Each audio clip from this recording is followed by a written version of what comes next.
I come to the garden alone, while the dew is still on the roses, and the voice I hear falling on my ear, the Son of God discloses, and He walks with me, and He talks with me, and He tells me I am His own, and the joy we share as we tarry there, none other has ever known. He speaks, and the sound of His voice is so sweet, the birds hush their singing,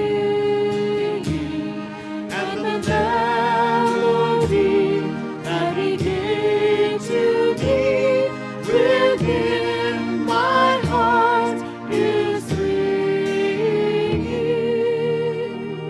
And He walks with me, and He talks with me, and He tells me I am His own, and the joy we share as we tarry there, none other has ever known.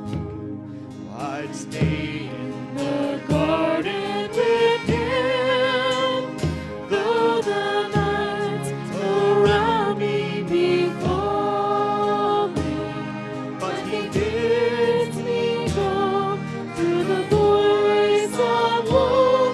His voice to me is calling, and He walks with me, and He talks with me, and He tells me I am His own, and the joy we share as we tarry there, none other has ever known.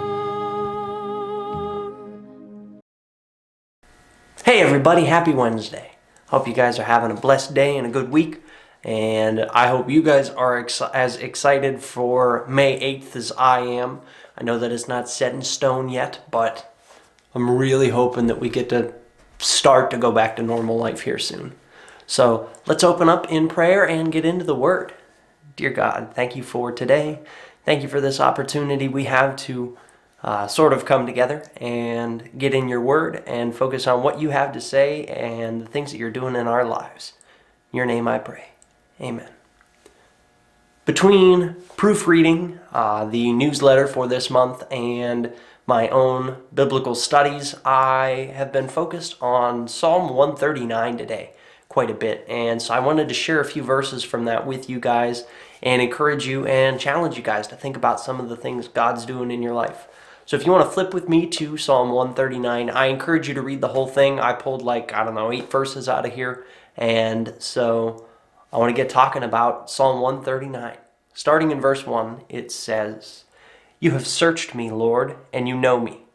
You know when I sit and when I rise. You perceive my thoughts from afar. You discern my going out and my lying down. You are familiar with all my ways. Before a word is on my tongue, Lord, you know it completely. You hem me in behind and before, and you lay your hand upon me. Such knowledge is too wonderful for me, too lofty for me to attain." I think that it's awesome thinking about the fact that no matter where we go, no matter what we do, that God is there, that He's with us, that He knows, that He can relate. He loves us so much, and He actually became a human being so that He could go through everything that we do. And that's just super cool. And I hope that that encourages you a little bit. While Jesus might not have been in quarantine like we are, I know that He's suffered a lot, and He knows what it's like to be lonely. He was wandering in the wilderness for 40 days, all by Himself. So he knows what it's like to be alone. And he even felt abandoned by God on the cross, saying, my God, why have you forsaken me?" So he knows what it's like to be alone. And he's been through all the things that we have. And he made us. That's the next part we're getting into, verses 13 and 14. "For you created my inmost being. You knit me together in my mother's womb. I praise you because I am fearfully and wonderfully made. Your works are wonderful. I know that full well." It's awesome to think that he created everything around us, the beautiful flowers that we see blossoming, the plants and trees that are coming into bud, the animals that are starting to come around as it's springtime and there's a new growth and birth within animals all around us.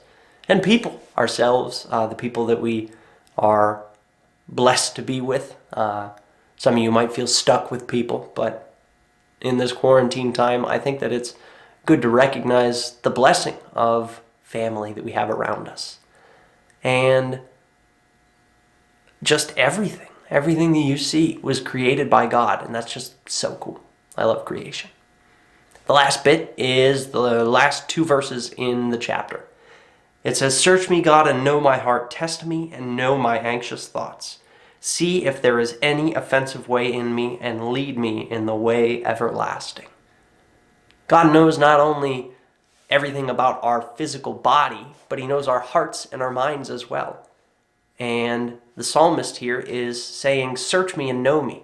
Learn every little thing about me. Pick apart those details, even the anxious thoughts, even the things I don't like, even the things that keep me up at night, even the things that I've done wrong. And teach me how to be more like you. And I hope that challenges you. Speaking of challenges, I've got my 3 questions of the week for you guys. Question number 1. How do you feel about God being with you everywhere you go and knowing all you've done? That could be pretty harrowing. I know I've made some stupid mistakes and done some wrong things even over the span of this quarantine. One of the things I've been doing a lot lately is coveting. I have been going online and looking up different ways to soup up my car. It makes less than 160 horsepower, so it's not exactly a speedy little wagon. And I have lately felt the need for speed, but I don't need speed. I don't need to spend thousands of dollars and get a supercharger kit for my car. I don't need that in my life. I want that. I would love to have an extra 30, 40 horsepower, but I don't need that in my life. And it's not like I can really drive a whole lot of places anyway, but that's one of the things that has been in my life lately, one of the goofball things that I've been doing. So I'm sure that you guys have done some goofball things too. And I hope that you challenge yourself and look in and say, how have I been falling short? How can God search me and know me better? The next question. What are 3 things you like about the way God made you? I feel like oftentimes it's easy to get down on ourselves and look at all the things that we do wrong and all the things we don't like about ourselves. But what are 3 things that you like about you? Because God made you, as they say in VeggieTales at the end of every episode, God made you special and he loves you very much. So what are 3 things that you like about yourself and how God made you? My last question is, are you ready to be known and surrender your anxious thoughts? Anxiety is a tough thing. I've had, not recently, but I've had a few panic attacks, and they're scary and they're weird.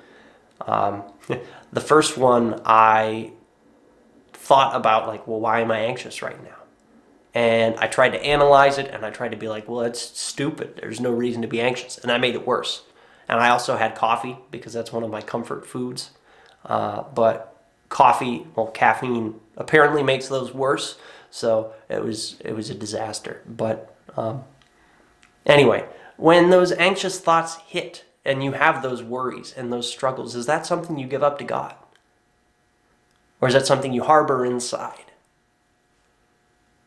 It's something that we need to often work on. And being stuck in home and with the news freaking out about everything and all the stuff that's going on in the world, it's easy to be anxious. So are you surrendering those anxious thoughts in your heart and mind to God? And if not, are you ready for that? So those are my 3 questions for the week.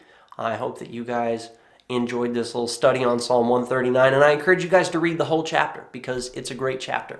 And it's in a lot of songs. Actually, a couple of my favorite Christian songs reference that a lot. So I'm going to put links to those in the description, and I encourage you to check those out. And I hope you guys have a blessed day. Enjoy.